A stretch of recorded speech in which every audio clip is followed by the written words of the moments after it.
Hi everyone, good day. In this video, I'll be teaching you how to change your Discord username.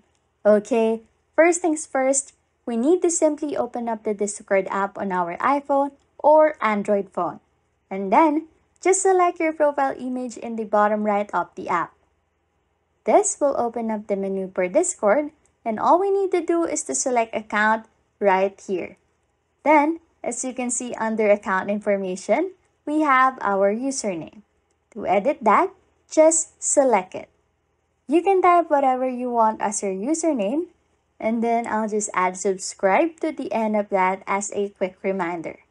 And then after that, what you want to do is to select save. Once you have changed your username, you'll need to enter your password and then select done. After that, you'll be brought back to your account page where you can see your new username at the top of the screen.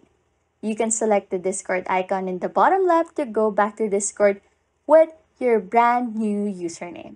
Anyways, if you like content like this, don't forget to subscribe to this channel or comment down below any tutorials you want us to make, so we can help you. And that's it. You can now change your Discord username. Thanks for watching and happy scrolling.